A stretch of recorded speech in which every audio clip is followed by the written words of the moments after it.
Hola, bienvenidos todos de nuevo a un nuevo vídeo de la asignatura.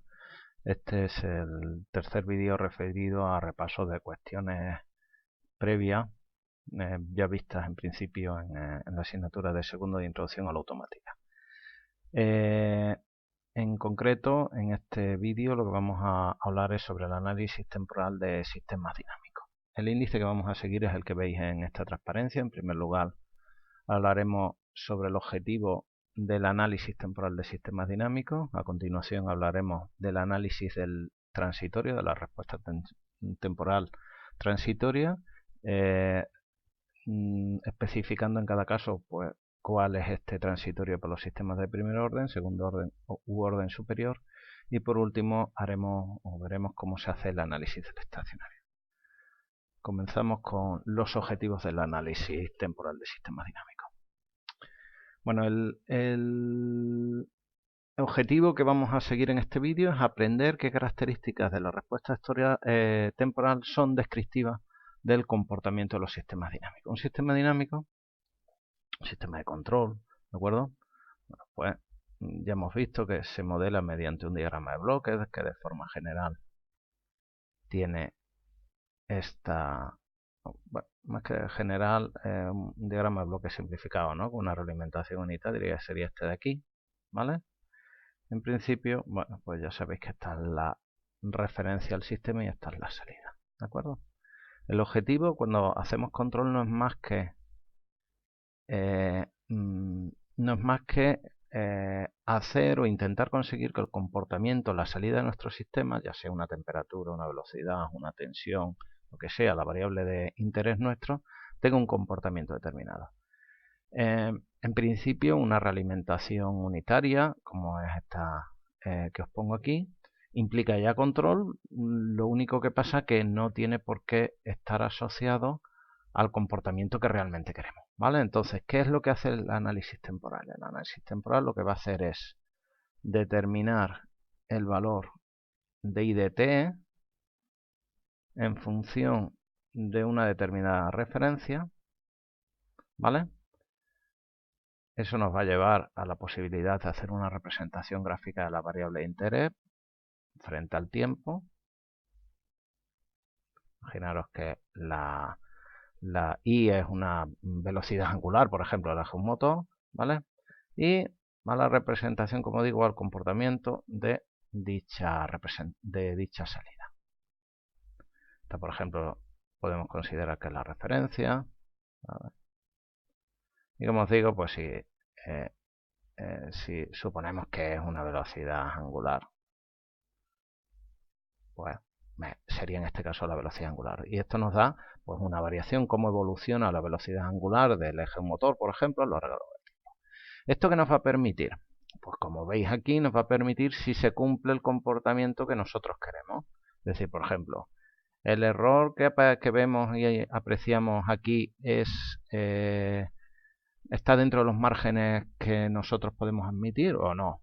O otra de las cuestiones, ¿es nuestro sistema lo suficientemente rápido o no? Etcétera, ¿vale? Es decir, vamos a poder verificar o ver las características de nuestro sistema y así decidir si quedarnos con este control o introducir en un bloque intermedio, como sabéis, de un compensador, un controlador, un PID, etcétera, ¿vale? ¿De acuerdo? Entonces eso es el objetivo fundamental, ¿vale? Vamos a ver algunas técnicas para hacerlo.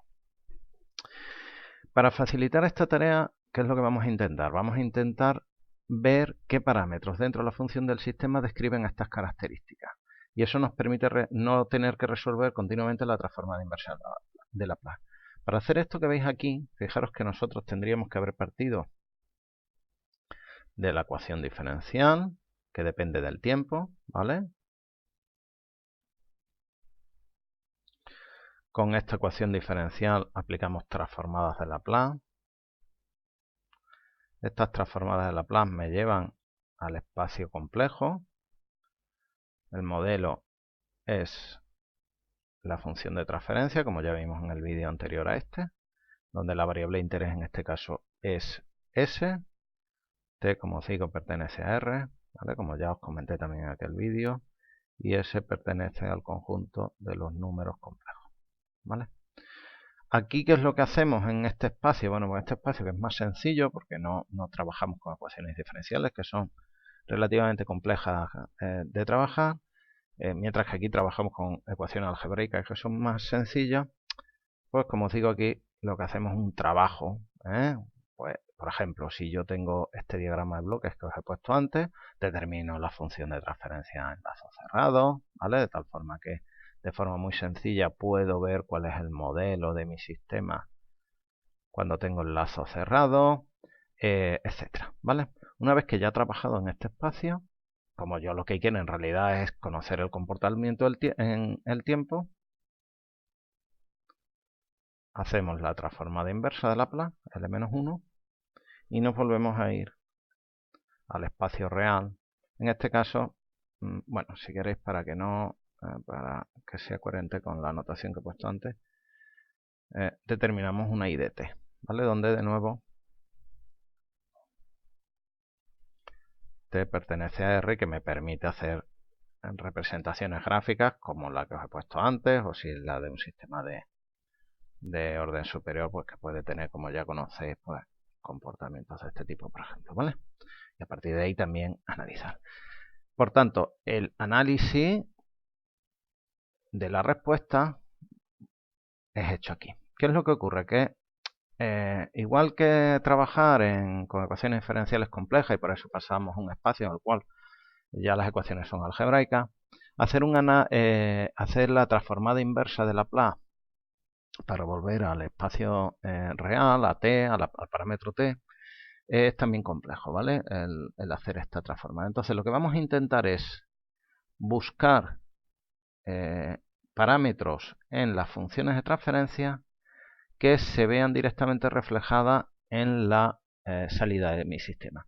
De tal forma que evitemos hacer este paso y el análisis no lo llevemos a esta parte. ¿De acuerdo? De tal forma que de esta manera, una vez modelado el sistema, hacemos la transformada, trabajamos con ella para determinar las funciones de transferencia que necesitemos y además ahí mismo hacemos un análisis del comportamiento del sistema. De esta forma, como digo, evitamos el tener que volver a hacer la transformada. ¿Vale? Esto va a estar también en las explicaciones que vayamos viendo a lo largo del vídeo. Bueno, visto un poco los objetivos generales, ¿vale? Vamos a pasar al análisis en principio del transitorio. Aunque antes tengo que hablaros un poco del análisis temporal, ¿vale? Bueno, en primer lugar, cuando tenemos la respuesta de un sistema, os he puesto una gráfica similar anteriormente, ¿vale? La respuesta temporal podemos dividirla en dos partes. Os lo dibujo así, ¿vale? Una parte que es constante, que podríamos considerar que a partir de aquí, o que tiene un comportamiento constante, ¿vale? Que es lo que denominamos el estado estacionario o permanente. Es constante para una entrada de referencia de este tipo, ¿de acuerdo? Es decir, si la entrada no es una entrada escalón, que es una entrada constante, no tendremos una salida constante, ¿vale? Pero bueno, por una entrada de tipo escalón sería una salida constante. Y luego tenemos otra parte, que es esta primera de aquí, en la cual vemos que la evolución de la respuesta al sistema, de la salida del sistema, no es constante, sino que varía, aparece un pico, vuelve a evolucionar en el sentido contrario, etcétera, ¿vale? Esta parte de aquí es la que denominamos el estado transitorio del sistema, ¿vale? Se denomina transitorio porque es aquella parte que desaparece a medida que el tiempo aumenta. Y lo llamamos estado estacionario porque es aquella parte de la salida que permanece constante durante todo el tiempo en el que el sistema evoluciona. ¿De acuerdo? Matemáticamente es mejor así, ¿vale? Si yo tengo una IDT, la salida en estado estacionario, que se denomina ISS, es la parte de la salida la parte de la salida de I de t, ¿vale? Que permanece cuando yo hago I de t, perdón, hago t igual, t tendiendo a infinito, ¿vale? Y precisamente esa parte que ha desaparecido sería el transitorio, ¿de acuerdo? Bueno, teniendo claro estas dos ideas, ¿a qué se refiere el análisis temporal? Pues precisamente al análisis de esta primera parte del transitorio, y para ello vamos a utilizar normalmente, es lo más habitual, vamos a utilizar la entrada escalón unitario, que se define como veis aquí, ¿vale? Esta es la definición en el tiempo. La u de t menos a es 0 para t menor que a y 1 para t mayor o igual a a, ¿vale? Es una entrada de escalón unitario. En este caso a está aquí, ¿de acuerdo? ¿Vale? Es decir, si el tiempo es menor que este valor, vale 0 y si no, vale 1. ¿Vale? La transformada de Laplace de esta entrada, de este tipo de entrada, es 1 partido por s. Para el análisis temporal de la respuesta estacionaria o permanente, vamos a utilizar otras señales de entrada. En concreto, bueno, aparte de la escalón unitario, vamos a también utilizar la rampa unitaria y la entrada aceleración, ¿vale? Bueno, el escalón lo hemos visto antes. Esta sería la rampa unitaria. En este caso, vale 0 para t menor que a y t para t mayor o igual que a, donde esto de nuevo es a. Y u de s, la transforma de Laplace 1 dividido por s al cuadrado. Y por último, la entrada aceleración o entrada parabólica vale 0 para t menor que a. Esto es a. Y vale un medio t al cuadrado para t mayor o igual que a, ¿vale? El utilizar es un medio porque así de esta forma no nos queda ninguna constante en la transformada de Laplace. En este caso la transformada de Laplace 1 dividido por s al cubo. Como digo, podemos utilizar también la entrada escalón o la entrada aceleración para hacer un análisis de la respuesta transitoria, pero lo normal, ¿vale? Con el objetivo que nosotros queremos, ¿vale? Que es identificar parámetros que caractericen las respuestas temporales, lo más cómodo es utilizar la entrada escalón unitaria. Bueno, una vez que tenemos claro esto, vamos realmente a pasar al análisis del transitorio. Comenzamos con los sistemas de primer orden. Como ya vimos cuando hablamos de modelos, los sistemas de primer orden son aquellos que se caracterizan porque están representados por una ecuación diferencial de primer orden. Si yo hago la transformada de Laplace, obtengo la función de transferencia. En este caso, la función de transferencia tiene en el denominador o la potencia mayor de la variable s en el denominador es 1, ¿vale? Que también es la forma de caracterizar en el espacio Laplace el orden del sistema, ¿de acuerdo? Entonces, sería esta ecuación que veis aquí, que se caracteriza normalmente al final por esta ecuación, ¿vale? Acá es lo que se le denomina ganancia estática.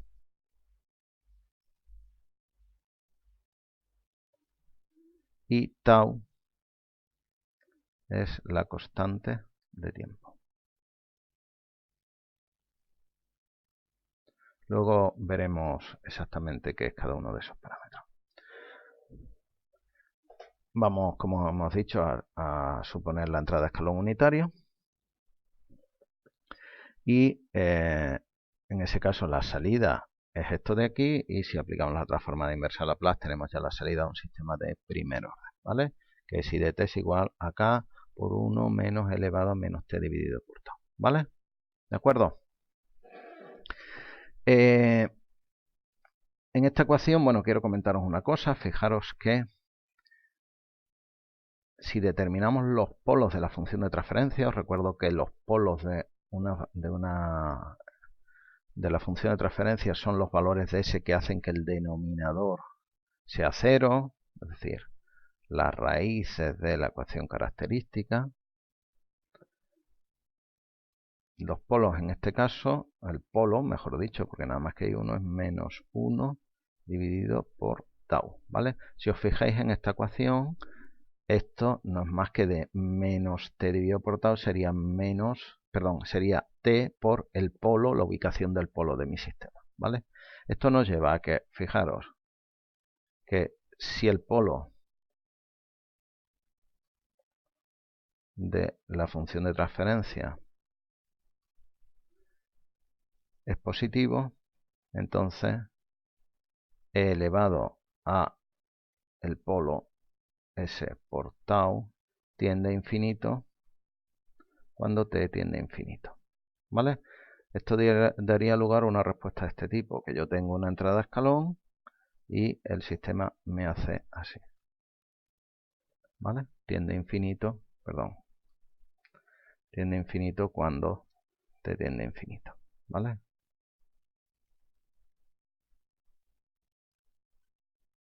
Tendería a infinito. ¿Vale? Es decir, el sistema se vuelve inestable.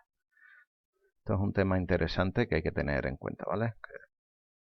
Es decir, si los polos son positivos, si el polo es positivo en este caso, el sistema es inestable. Bueno, retomamos de nuevo a esta ecuación y la representamos gráficamente suponiendo que el polo es negativo, ¿de acuerdo? Y es esto que veis aquí, ¿vale? Bueno, algunas cuestiones referidas a esta gráfica. Bueno, esta es la representación gráfica, esta línea roja que veis aquí, ¿de acuerdo? Algunas cuestiones, fijaros. Bueno, voy a volver a escribiros aquí la ecuación. I de t es k por 1 menos elevado a menos t dividido por tau. ¿Vale? En primer lugar, fijaros, ¿a qué es igual la salida en estado estacionario? Aunque estamos estudiando el transitorio, que nos interesa también, esta es la ecuación general, por lo tanto podemos ver cuál es el estado estacionario. Fijaros que hemos dicho que I de SS es la parte que queda en I de t cuando t tiende a infinito. Cuando t tiende a infinito, ¿vale? Si el signo menos permanece, es decir, si el polo es negativo, como acabamos de decir, esto se hace cero y por tanto la salida en estado estacionario es k, como veis aquí. Bueno, más cuestiones. Vamos a ver qué es lo que ocurre, ¿vale? Si t es igual a tau, ¿vale? Si t es igual a tau, entonces I de t menos tau es k por 1 menos elevado a menos 1, ¿vale? Y 1 menos elevado a menos 1 es 0,652 por k. Y k hemos dicho antes que es el valor en estado estacionario. Por lo tanto, si t es tau, aquí, para ese instante de tiempo resulta que la salida es igual a 0,652 veces el valor en estado estacionario de mi sistema, ¿vale? O lo que es lo mismo, también se suele decir que es igual al 65,2% del valor en estado estacionario. ¿De acuerdo? ¿Qué medida nos da esto? Esto ya sí es específico de la respuesta transitoria, puesto lo que nos viene a decir es lo rápido o lo lento que es nuestro sistema. Obviamente, si yo voy hacia acá, es decir, si mi tau es más pequeño, imaginaros que yo tengo aquí la tau, imaginaros que yo tengo aquí la tau, ¿vale? Voy a suponer que el valor en estado estacionario es el mismo, ¿vale? Por tanto, la salida de mi sistema en este caso, perdonad los dibujos, pero es un poco complicado hacerlo con este tipo de tableta, es esta de aquí, ¿vale? Y por lo tanto, ¿qué es lo que ocurre? Que mi sistema llega antes al estado estacionario, ¿de acuerdo? Por tanto, tau, la constante de tiempo,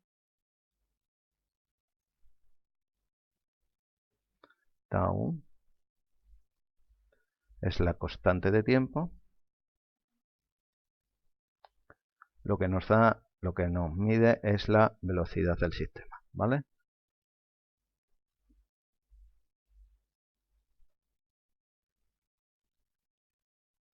De tal forma que a medida que tau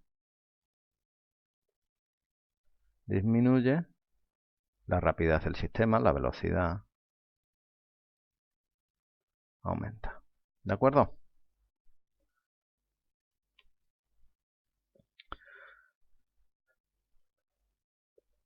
Más cuestiones. Hay un parámetro importante cuando se hace el análisis del transitorio, que es precisamente saber cuándo termina este transitorio, ¿vale? La forma de, el parámetro que se utiliza para saber cuándo ha terminado nuestro transitorio es lo que se denomina el tiempo de establecimiento,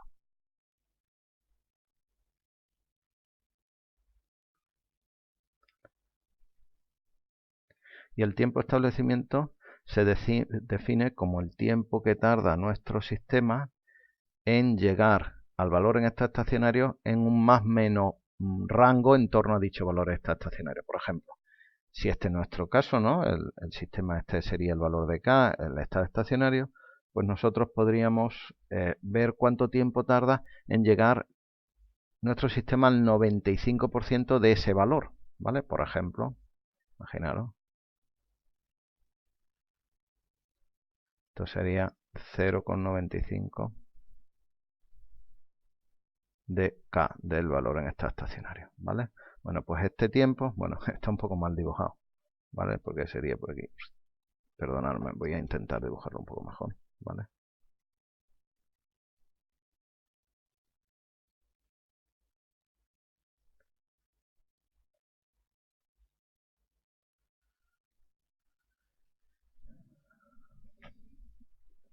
Ahora os explico por qué sale 3 tau, ¿vale? Voy a terminar aquí de dibujar. Bueno, aquí estaría precisamente el 0,95 de ISS o de K, como queráis, ¿vale? Bueno, pues en el momento en el que nosotros lleguemos aquí, es decir, que haya un error del 5% con respecto al valor final, pues ya podemos considerar que estamos en el régimen permanente. Bueno, ¿cómo se determina eso? Pues muy sencillo. En este caso, lo que queremos es determinar el valor de t cuando I de t es 0,95 K, que es K a su vez por 1 menos elevado a menos t dividido por tau. ¿Vale? Esta K se me va con esa K. Y si despejo t de la ecuación que os acabo de poner, esto es igual a 2,99 veces K, o lo que es lo mismo, 3 veces K, no, perdón.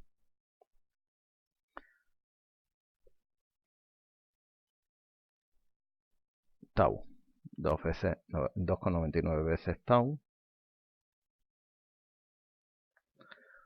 que es aproximadamente igual a 3 tau, ¿vale? Si consideramos un rango del 2%, es decir, cuánto tiempo tarda el sistema en llegar al 0,98 por K, ¿vale? Es decir, cuando hay un error del 2%, en ese caso, haciendo exactamente las mismas operaciones, podéis, si queréis vosotros hacerlas, nos sale que es aproximadamente 4 tau. ¿De acuerdo? Bueno, pues fijaros que una cuestión importante, la función de transferencia de nuestro sistema era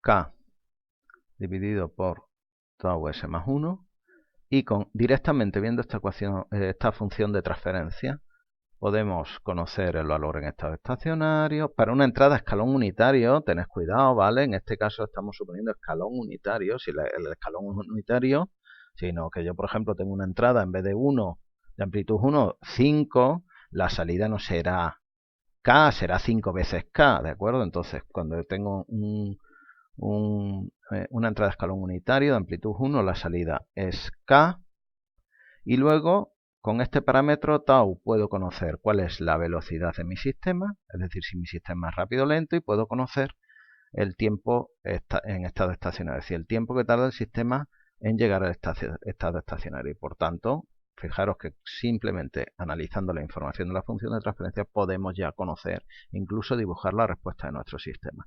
Lo que nos evitaría, como intenté explicaros al comienzo de este vídeo, nos evita tener que hacer continuamente la transformada inversa de Laplace. Bueno, vamos a pasar a los sistemas de segundo orden. Obviamente, esto es una errata, ¿no?, de un copia-pega que he hecho. De segundo orden. Bueno, en este caso la ecuación diferencial es una ecuación diferencial de segundo orden. Si hacemos la transforma de Laplace, obtenemos la función de transferencia. Y en este caso, la función de transferencia es esta que veis aquí. K es la ganancia Estática exactamente igual que en el caso anterior.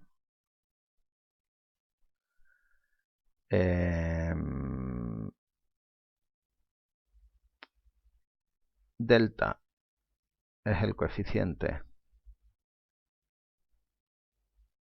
o factor de amortiguamiento.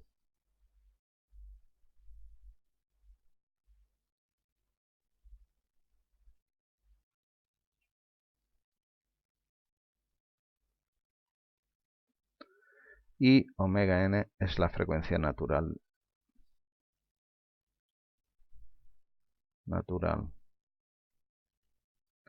de oscilación.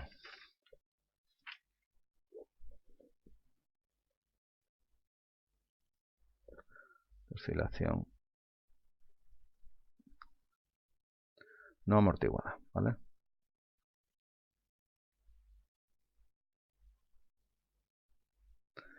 O frecuencia natural no amortiguada, se puede decir de las dos formas. Bueno, para hacer la transformada inversa de Laplace y poder calcular la ecuación temporal, hay que hacer una descomposición en fracciones parciales de esta función de transferencia. Pero fijaros que como tenemos una ecuación de segundo grado en el denominador, ecuación cuadrática, en S podemos tener distintas situaciones, ¿vale? Bueno, en este caso, esta es la ecuación, ¿vale? Es al cuadrado más 2 delta omega ns más omega n al cuadrado igual a 0, y eso me lleva a esta ecuación, ¿vale?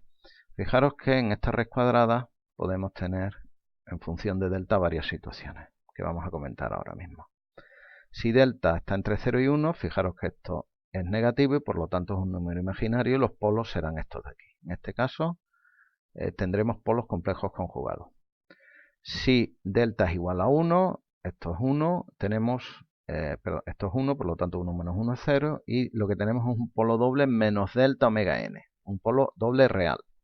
En el caso que delta sea mayor que 1, esto es positivo, por lo tanto tenemos también soluciones reales. En este caso no es un polo doble, sino son dos polos simples reales, ¿vale? En cada uno de los casos me lleva a un tipo u otro de descomposición de fracciones parciales y por tanto a un tipo u otro de ecuaciones temporales de la salida, ¿vale? Si el sistema el delta es entre 0 y 1, tenéis esta ecuación de aquí. Si delta es 1, esta segunda, y si delta es mayor que 1, esta tercera, ¿vale? Y aquí tenéis la representación gráfica. Bueno, este caso, el verde, es el que se corresponde para el delta menor que 1, ¿vale? En este caso, fijaros que lo que tenemos es una oscilación en el sistema, ¿vale? Nuestra respuesta sobrepasa un determinado valor, en concreto el valor en estado estacionario, retorna, vuelve a sobrepasarlo, en este caso por debajo, vuelve a retornar y vuelve a su posición normal. Esto es el típico ejemplo visualmente muy sencillo de ver, ¿no? De un péndulo con rozamiento, que lo cogéis, lo soltáis, ¿de acuerdo? Tenéis el péndulo y lo soltáis, pues lo que ocurre es que llega hasta aquí, lo sobrepasa, una vez que lo sobrepasa vuelve, esta es la posición de equilibrio que se llama, retorna, en este caso la segunda amplitud es más pequeña, retorna hasta que se pone en cero, ¿vale? Sería esta situación. Bueno, fijaros que eso se ve perfectamente en la respuesta temporal. La respuesta temporal está compuesta por una ecuación en la cual aparece el tiempo. Por cierto, aquí hay una errata también, ¿vale? Esto es por tiempo. El seno de omega n raíz cuadrada 1 menos delta cuadrado por t, ¿vale? Entonces es la composición de dos funciones del seno de una frecuencia determinada por t y por el exponencial, ¿vale? Entonces esto quien me introduce las oscilaciones del seno, y el exponencial es lo que hace que se vaya eliminando a medida que el tiempo aumenta, ¿vale? ¿De acuerdo? Bueno, el segundo caso y el tercer caso son respuestas similares, es decir, ya no existen oscilaciones, en ningún caso, ninguno de los dos casos aparece en términos senoidales, ¿vale? Y bueno, nos dan respuestas que, si os fijáis, son parecidas a las de un sistema de primer orden. Cuando el sistema tiene esta forma, ¿vale? cuando delta está entre 0 y 1, en este caso se dice que el sistema es subamortiguado.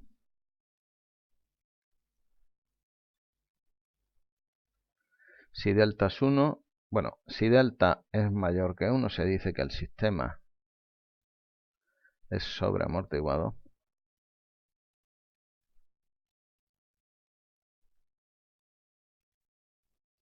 Y si delta es 1, se dice que el sistema es críticamente amortiguado.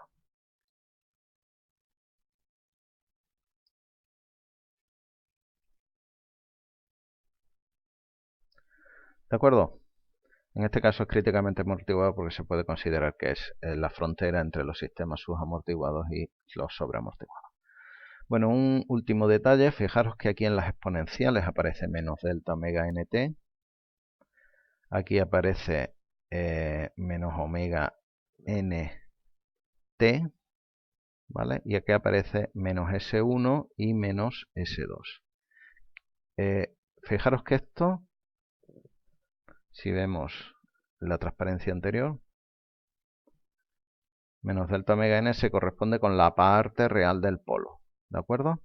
Y en los dos, bueno, aquí fijaros que yo os he puesto S12 es menos delta omega n, pero delta es 1, por tanto esto en realidad es menos omega n, ¿vale? Y en este caso S12 son la ubicación de los polos. Por lo tanto, en los tres casos, fijaros que si la parte real de S12 es mayor que 0, el sistema es inestable.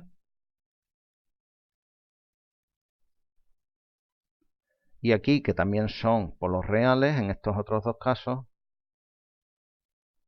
si los polos son reales,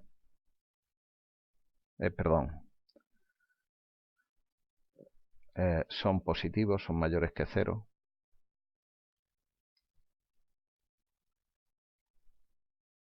entonces el sistema es inestable. Dicho de otra forma, el sistema será solamente estable cuando los polos, la parte real de los polos, en este caso nada más que tienen parte real, la parte real de los polos sea negativo. Bueno, de entre estos tres tipos de sistemas, los que más interesan en los sistemas de segundo orden son precisamente estos de aquí, ¿vale? Porque en realidad estos, bueno, son similares a un sistema de primer orden y se podrían, perdón, se podrían caracterizar de forma similar a los sistemas de, los sistemas de primer orden. ¿Qué parámetros vamos a utilizar? Bueno, pues vamos a utilizar los siguientes parámetros. Son 4 que luego en la realidad los más utilizados son solamente 3.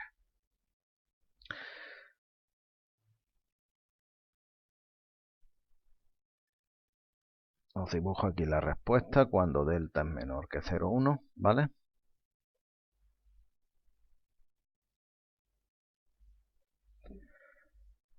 Y en primer lugar sería el tiempo de crecimiento. El tiempo de crecimiento es el tiempo.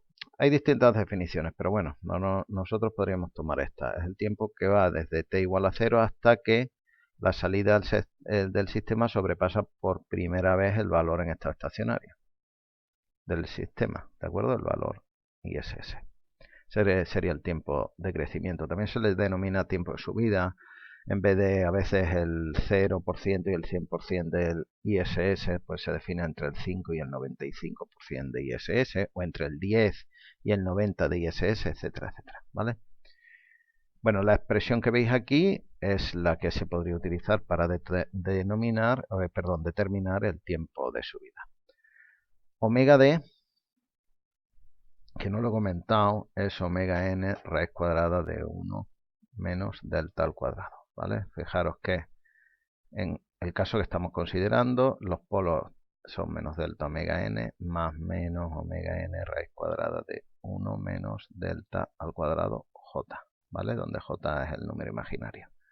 Bueno, pues precisamente esto es omega d. Y es la frecuencia natural amortiguada, mientras que la omega n es la frecuencia natural no amortiguada, esta es la frecuencia natural amortiguada, ¿vale? en realidad es la que podemos ver, ¿vale? Si midiéramos nosotros aquí en esta gráfica la frecuencia de mi sistema, la frecuencia que medimos aquí es precisamente omega d. La omega n no es más que la omega d cuando delta es 0, ¿vale? Por eso es no amortiguada. Bueno, como digo, esto es omega d, esto a veces se le denomina sigma, ¿vale? A la parte real. Bueno, continúo. Como digo, esta es la expresión de aquí, donde aquí os aparece omega d. Si delta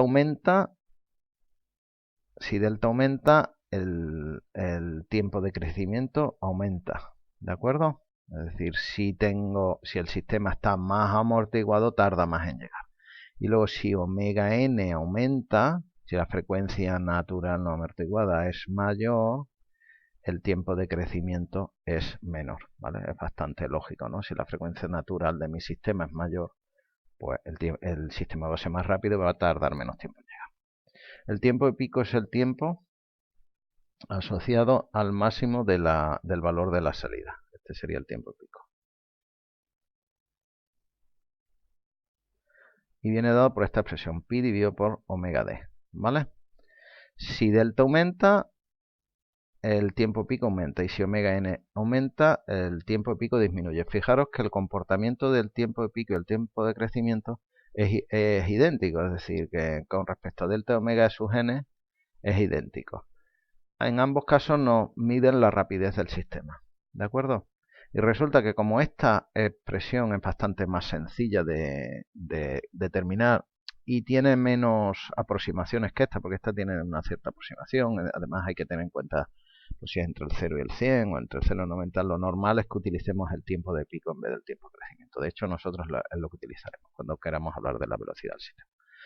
Bueno, seguimos. El sobreimpulso máximo porcentual es este valor, ¿de acuerdo? Se suele expresar en tantos por ciento, ¿vale? Por eso viene multiplicado por 100. El m sub p también se puede definir como la salida para el tiempo de pico menos la salida en estado estacionario dividido por la salida en estado estacionario. Y si lo multiplico por 100, en ambos casos coincidirá. Y además también se puede definir mediante este valor, ¿vale? Elevado a menos delta pi dividido por 1 menos delta cuadrado. Fijaros que el sobreimpulso solamente depende del coeficiente de amortiguamiento. Y como es lógico, a mayor delta, es decir, cuanto más amortiguado esté mi sistema, menos sobreimpulso hay. Es bastante obvio. Por último, el tiempo de establecimiento se define exactamente igual que en los casos de los sistemas de primer orden, ¿vale? En este caso es el tiempo que tarda el sistema en llegar a un rango en torno al valor en estado estacionario, que suele ser o el 5 o el 2%, igual que en el caso de los sistemas de primer orden. En el caso de que el tiempo de establecimiento se considere para el 2%, es aproximadamente 4 dividido por delta omega sub n, y para el 5 es en torno a 3 dividido por delta omega sub n. Si el sistema es más amortiguado, es decir, si el delta aumenta, el tiempo de establecimiento es mayor, es decir, tarda más en llegar al establecimiento. Pero si el sistema es más rápido, fijaros, si omega sub n aumenta, el tiempo de establecimiento, perdonar, me he despistado. Si delta aumenta, es decir, si el sistema está más amortiguado, tarda menos en llegar al estacionario, ¿vale?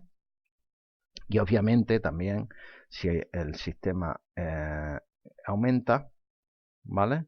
Si la omega sub n aumenta, la frecuencia natural no amortiguada aumenta, el tiempo de establecimiento disminuye y por tanto tarda menos tiempo en llegar al estado estacionario, ¿vale? Perdonar el despiste en esta última explicación. Bueno, continuamos con el siguiente punto, que es una cuestión importante, ¿vale? Y que utilizaremos sobre todo cuando trabajemos con el lugar de las raíces. En el tema 2 ya os explicaré lo que es el lugar de las raíces, que es la interpretación geométrica de la ubicación de los polos complejos conjugados, ¿vale? Hemos dicho que ese pertenece...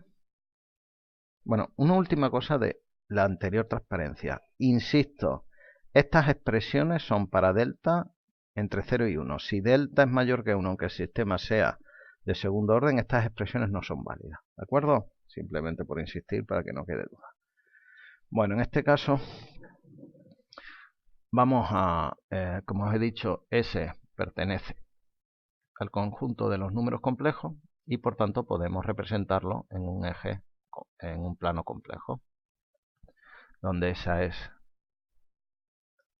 la parte real y esta es la parte imaginaria. En este caso, imaginaros que yo tengo aquí uno de los polos que es S1, ¿vale? El otro sería su complejo conjugado.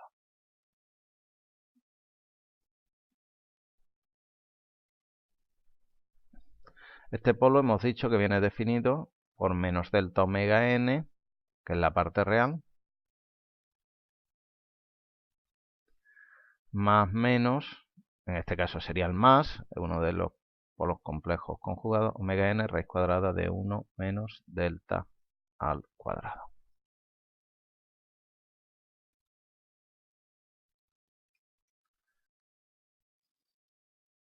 Bueno, pues es interesante un poco estudiar geométricamente qué representa cada uno, qué es lo que me representan estos sistemas. Bueno, vamos, fijaros que esto es un número complejo, ¿no? Entonces podríamos calcular el módulo de S1. El módulo de S1 es la raíz cuadrada de la parte real al cuadrado más la parte imaginaria al cuadrado. Delta al cuadrado, omega n al cuadrado, más omega n al cuadrado, 1 menos delta al cuadrado. Y eso es igual, si operáis, veis que esto es menos delta cuadrado omega n al cuadrado más delta cuadrado n. Omega n al cuadrado es 0 y la raíz cuadrada de omega n al cuadrado es omega n. ¿Vale? Por lo tanto, el módulo de S1 es omega n. Si yo lo midiese, ese correspondería con la frecuencia natural amortiguada. Por otro lado, si vemos ese ángulo y calculamos el coseno de dicho ángulo, coseno de tita, fijaros que el coseno de tita es la parte imaginaria, delta omega n, dividido por la hipotenusa, que es omega n. Por tanto, delta es igual al coseno de tita, ¿vale? Bueno, esto a su vez nos lleva a que nosotros podemos, sobre el plano complejo, ver en dónde se encuentran valores de m sub p constante, o de t sub s constante, o de t sub p constante. ¿Qué hemos dicho? Que es m igual a m sub p, es igual a elevado a menos delta pi dividido por raíz cuadrada de 1 menos delta al cuadrado. Es decir, m sub p es función solamente de delta, ¿vale? Por tanto, si yo tengo, por ejemplo, imaginaros un sistema con un sobreimpulso al 10%, eso me va a llevar un valor de delta determinado, ¿vale? Y ese valor de delta me va a llevar a un valor de tita determinado, que viene dado por el arco cuyo coseno vale delta, ¿vale? Por tanto, este tita, por ejemplo, se van a corresponder con valores de sistemas con valores de sobreimpulso constantes, ¿vale? Hemos dicho que estos son complejos conjugados, por lo tanto tengo el S1 y el S2, que sería con el signo menos, ¿vale? Pero cualquier otro par de polos complejos conjugados que yo tuviera en esta recta tendrían el mismo sobreimpulso que el polo que os acabo de dibujar al principio, ¿vale? Si este es un MP dado, hacia acá el M sub P disminuye, como es lógico, porque el coseno se va haciendo mayor, ¿vale? Y por tanto delta se va haciendo mayor y el sobreimpulso disminuye cuando delta aumenta, y hacia allá el M sub P aumenta, ¿de acuerdo? Hacia el eje imaginario, ¿vale? De hecho, cuando el tita es pi medio, delta sería 0, y si delta es 0 tenemos el caso en el cual elevado a 0 es 1 y tenemos una sinusoidal pura en la salida, que es, como sabéis, de segundo, cuando el sistema es críticamente estable. Bueno, por otro lado, ¿cómo se definía el T sub S? Bueno, pues era 3 dividido por delta omega sub n o 4 dividido por delta omega n, ¿vale? Entonces, fijaros que delta omega sub n hemos dicho que es la parte real. El tiempo siempre es positivo, con lo cual, aunque yo aquí ponga menos, el polo esté a la derecha, eso no implica que para calcular el tiempo de establecimiento de un par de polos que se encuentra aquí, pues tendré que dividir 3 entre el valor este. Si esto es menos 3, pues 3 entre 3, 1, un segundo. ¿De acuerdo? Entonces, fijaros que aquí tenemos valores de T sub S constante. ¿De acuerdo? Cualquier par de polos complejos conjugados que se encuentren aquí, los que yo dibujo inicialmente, tienen el mismo tiempo de establecimiento. Si nos encontramos aquí, ¿qué pasará con T sub S? ¿Aumentará o disminuirá? Pues hacia la derecha el valor de delta omega n disminuye y por tanto el T sub S aumenta. El sistema tarda más tiempo en llegar al estado estacionario. Y hacia aquí el T sub S disminuye. Por último, el tiempo de pico es pi dividido por omega d. Y omega d, fijaros que hemos dicho que era este. Por lo tanto, rectas paralelas al eje real o perpendiculares, como queréis verlo, al eje imaginario, son rectas de tiempo de pico constante. Hacia arriba, ¿qué es lo que ocurre? Pues igual que antes, hacia arriba, como esto se hace más grande, el tiempo de pico disminuye, y hacia abajo el tiempo de pico aumenta, ¿vale? Por último, una cosa que no os he dicho. Estas son rectas de m sub p constante y obviamente de delta constante, ¿vale? Como es lógico, ¿eh? De forma indirecta sí os lo he dicho. Y fijaros que como el módulo es omega sub n, los valores de omega sub n constantes son circunferencia de radio omega sub n, ¿vale? Estos par de polos complejos conjugados tienen el mismo radio que el mismo módulo, por tanto, ¿de acuerdo? ¿Vale? Entonces este sería omega n constante, ¿vale? Bueno, todas estas cuestiones volveré a insistir en ellas cuando veamos el lugar de las raíces. Bueno, vamos a ir ya un poquito más rápido. Sistema de orden superior. ¿Qué es lo que ocurre con los sistemas? Claro, el estudio que estamos haciendo es que analizamos sistemas de primer orden, sistemas de segundo orden, pero claro, no podemos seguir hasta el infinito, ¿no? De tercero, cuarto, quinto, sexto, ¿vale? Entonces en algún momento hay que parar. Y precisamente paramos en los de segundo orden. ¿Por qué? Porque ya cualquier respuesta de los sistemas van a ser similares a las del primer orden o similares a las del segundo orden. Entonces la caracterización, independientemente de que ya el sistema sea de tercero, cuarto, quinto, etcétera, se va a hacer siempre igual, es decir, vamos a utilizar el tiempo de establecimiento, los tiempos, el sobreimpulso, los tiempos de pico, ¿vale? O el tiempo de subida. Y ya eso los hemos definido, ¿vale? Y lo que vamos a intentar siempre es que los sistemas sean lo más parecidos a los sistemas de segundo orden. Hay otro motivo y es que también la mayoría de sistemas físicos reales se pueden modelar con ecuaciones diferenciales de segundo orden, ¿vale? Pero bueno, básicamente a mí me parece más interesante la primera motivación, ¿vale? Que es que en realidad la caracterización ya la hemos estudiado, ¿vale? Fijaros que la caracterización, al igual que os dije antes, no hace falta volver a hacer la transformada a Laplace inversa, porque ya todos los parámetros vienen en función de valores que yo conozco de mi función de transferencia, ¿vale? Y entonces eso mismo lo vamos a intentar aplicar para sistemas de orden superior. Bueno, un sistema de orden superior es este que veis aquí, un conjunto de cero, en principios reales, podrían ser también complejos conjugados, y un conjunto de polos reales y un conjunto de polos complejos conjugados. Eso me lleva, fijaros, a una situación en la cual la respuesta es la suma de una constante más un sumatorio de polos reales más un sumatorio de polos que vienen dados precisamente por los polos, un conjunto de sumatorios de respuestas que son la multiplicación de exponenciales decrecientes por funciones sinusoidales que vienen dados precisamente por los polos complejos conjugados, ¿vale? En nuestro caso, en el caso del segundo orden, pues fijaros que era una conjugación de teníamos esto, en los de primer orden teníamos esto. Ahora, ¿qué es lo que pasa? Que es como si tuviéramos muchos sistemas de primer orden y de segundo orden juntos entre sí, ¿vale? Y por eso tenemos todos esos sumatorios. Bueno, como os he dicho, lo ideal es que nuestros sistemas se comporten como sistemas de primer orden, y entonces, bueno, a veces es interesante intentar reducir el orden del sistema. Veremos un ejemplo en clase sobre estos problemas, ¿vale? Sobre esta cuestión. Pero bueno, muy rápido. Lo que hacemos nosotros para intentar reducir los polos, el orden de mi sistema es ver en dónde están los polos del sistema, ¿de acuerdo? Y los ceros. Entonces, lo primero que hacemos es ver si existe un polo y un cero cercanos entre sí. Por ejemplo, este de aquí. Y si es así, los podemos eliminar de la función de transferencia, ya no forman parte de ella. Y ahora, una vez hecho esto, vemos lo que me queda. Y si vemos que la razón entre la parte real del polo, estos serían los P sub i, estos los P sub j, entre P sub i y P sub j es mayor que 5, estos que se encuentran aquí alejados los puedo eliminar. ¿Vale?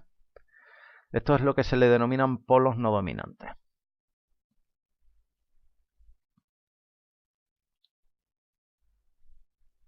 Y los puedo eliminar porque fijaros que la parte real aquí es mucho mayor que la parte real aquí.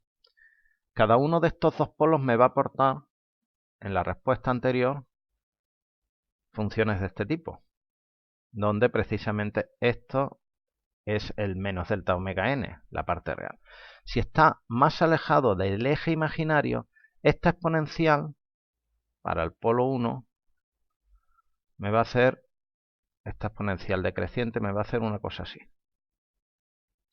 Muy rápidamente se me va a ir a 0. Este sería para el polo, creo que le llamaba antes el polo 2. El polo J, perdón. Y el polo I va a tener unos polos que al ser más pequeños, por ejemplo, en el primer caso podrían ser 5 menos 5t y en el segundo caso menos 0,5t, van a tardar mucho más en desaparecer, en irse a 0, y esos son los P sub i. Entre este y este, ¿quién me aporta más a la respuesta? Pues me aporta más este, porque está más tiempo sumándome términos distintos de 0, ¿vale? Por eso esto lo puedo despreciar frente a este, esa es la razón.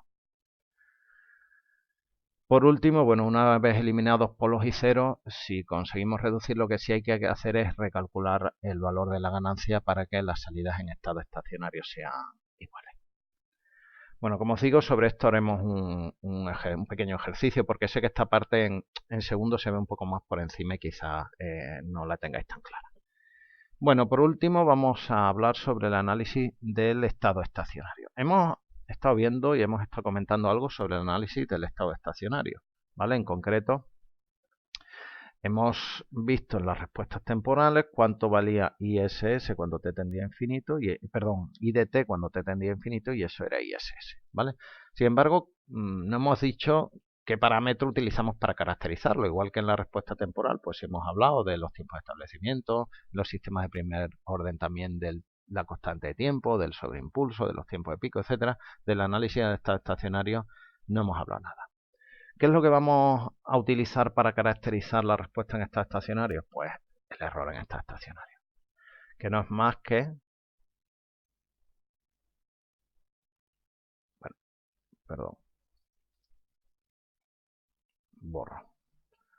Fijaros que en la respuesta temporal, en el sistema de control, este diagrama de bloques es más sencillo, ¿vale? Esta es la salida y esta es la referencia, ¿vale? Y el error lo tengo aquí, es la referencia menos la salida. Por lo tanto, IDT es RDT menos IDT. ¿Y qué es el error en estado estacionario? Pues es el límite cuando t tiende a 0, a infinito, del error de t, que se denota como EDSS. Sería R cuando t tiende a infinito, menos I cuando t tiende a infinito, que es ISS. ¿De acuerdo? Hay que tener en cuenta una cuestión, y es que para que el concepto error tenga sentido, las unidades de la entrada de referencia de esto y de la salida tienen que ser iguales. Yo no puedo tener aquí unidades incongruentes, ¿vale? Por ello, los sistemas que consideramos son aquellos que tienen realimentación unitaria, ¿vale? En el caso de que no exista realimentación unitaria, ¿vale? Como es esto, vamos a tener que volver a una función de... Vamos a tener que diseñar el diagrama bloques de esta manera. Y eso se hace definiendo G' como G dividido por 1 más G HDS menos 1. Esta expresión viene de lo siguiente. Como esto es igual a esto, esta es I, esta es R, y esta es la misma R y la misma I. Del primer caso yo tengo que la función de transferencia en lazo de raza es 1 dividido por 1 más G por H. Y en el segundo caso es G' dividido por 1 más G'. ¿vale? Si despejamos de aquí G' me da esa expresión, ¿de acuerdo? ¿Qué factores influyen en el error? Pues hay dos. La entrada de referencia, obviamente, si mi entrada de referencia es un escalón, el error va a ser distinto a si es una rampa o si es una parábola, ¿vale? Y en segundo lugar, un elemento del que no hemos hablado todavía, que es el tipo del sistema, no el orden. En este caso, en el error no influye el orden, influye el tipo, ¿vale? Y el tipo de un sistema es el número de integradores o polos en el origen de dicho sistema. Si tenemos esta función de transferencia, ¿vale? GDS K por un producto de un conjunto de ceros dividido por S elevado a N por el producto de polos reales por el producto de polos complejos conjugados, ¿vale? Este sería el número de integradores o polos en el origen, es decir, polos para S igual a 0 que tenemos. Eso me lleva, por tanto, a que este es un sistema de tipo N, ¿vale? Fijaros que el sistema no coincide con el orden, tener cuidado con eso, ¿vale? Porque el orden sería S elevado a N por los S que tengamos aquí, por los S al cuadrado que tengamos aquí. Puede ser de tipo N y de orden N más 200, lo que sea, ¿de acuerdo? Bueno, teniendo en cuenta estas dos cuestiones, ¿vale? Podemos hacer esta tabla. En esta tabla representamos las columnas el tipo de entrada, que las clásicas son el escalón, la rampa y la aceleración, y el tipo de mi sistema, ¿de acuerdo? Bueno, en este caso el error viene definido por estas expresiones. No voy a deducirlas, creo que es suficientemente sencillo para que lo entendáis. Lo tenéis en el documento de texto que os he dejado también en el campus virtual. En cualquier caso, cualquier duda ya sabéis que me podéis preguntar, ¿vale? Entonces, si la entrada es unitaria y el sistema es de tipo 0, el error viene dado por esta expresión. Si la entrada es rampa y tipo 0 infinito, y si la entrada de aceleración es una entrada de aceleración y el sistema de tipo 0, el error en estado estacionario es infinito, ¿vale? De forma similar se interpreta el resto de la tabla. En el primer caso, casus P, la expresión es el límite cuando S tiende a 0 de G de S. Os recuerdo que estamos considerando este diagrama de bloques, ¿vale? Por lo tanto, el GDS es la función de transferencia en cadena directa. Ya definimos lo que era la función de transferencia en cadena directa en el vídeo anterior, ¿vale? En el caso de tipo 1, casus V viene dado por el límite cuando S tiende a 0 de S por GDS. Y por último, casus A es el límite cuando S tiende a 0 de S al cuadrado por GDS. Bueno, pues con esto como terminamos el último vídeo de repaso y bueno, intentaremos aclarar dudas en clase y también si queréis cualquiera de vosotros podéis preguntarme lo que queráis en horas de tutorías o en los foros también de la asignatura. Hasta luego.